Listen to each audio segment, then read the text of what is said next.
আসসালামু আলাইকুম রহমতুল্লাহ। আমার কথা শুনবার জন্য আপনাদেরকে স্বাগত জানাই।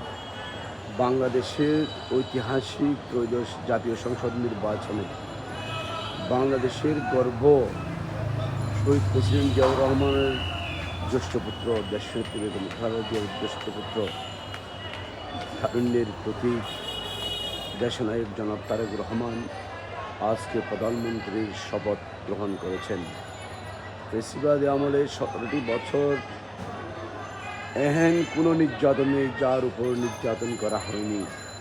যেই দলের ৬০ লক্ষ নেতাকর্মীদেরকে মামলায় জর্জরিত করেছিলেন, গুম খুন করেছিলেন, মিথ্যা মামলা হলিয়ে দিয়েছিলেন, সব কিছুকে অপেক্ষা করে ৫ই আগস্ট গণঅভ্যুত্থানের পরে একের পর এক নৈরাজ্যকর পরিস্থিতিকে ট্যাকেল দিয়ে জাতীয় সরকার থেকে শুরু করে সংখ্যানুপাত নির্বাচন, হান আবুর ইত্যাদি নানান রকমের দেশি বিদেশি আন্তর্জাতিক ষড়যন্ত্রকে নস্যাৎ করে আজ ১২ই ফেব্রুয়ারি যে জাতীয় সংসদ নির্বাচন অনুষ্ঠিত হলো, সেই নির্বাচনে বিপুল ব্যবধানে সংখ্যাগরিষ্ঠ আসন নিয়ে জাতীয় সংসদ গেলেন। আজকে শপথ নিলেন। আজকে প্রধানমন্ত্রী হিসাবে শপথ নিলেন দেশনায়ক তারেক রহমান।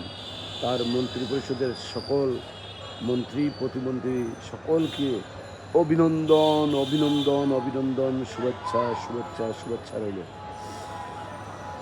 স্পেশাল শুভেচ্ছা দিতে হয় আমাদের চট্টগ্রামের গর্ব, চট্টগ্রামের বিএনপির সাবেক মহানগর সভাপতি, বিএনপির স্থায়ী কমিটির সদস্য জনাব আমির খসরু মাহমুদ চৌধুরীকে। তাকে অর্থ ও পরিকল্পনা মন্ত্রণালয়ের দায়িত্ব দেওয়া হয়েছে। অভিনন্দন, শুভেচ্ছা দিতে হয় স্বরাষ্ট্রমন্ত্রী জনাব সালাউদ্দিন আহমেদকে, যিনি গুম হয়েছেন, যিনি ভারতে শিলংয়ে প্রবাস জীবন যাপন করেছিলেন। তাকে স্বরাষ্ট্রমন্ত্রী করায় তাকে অভিনন্দন এবং শুভেচ্ছা জানাই।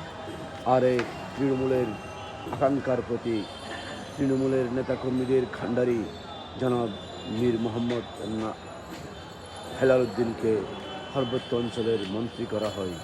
তাকেও অভিনন্দন, অভিনন্দন, অভিনন্দন এবং শুভেচ্ছা জানাই। এবং সর্বোপরি বাংলাদেশ জাতীয় সংসদে যারা সদস্য হয়েছেন তাদেরকে অভিনন্দন জানাই।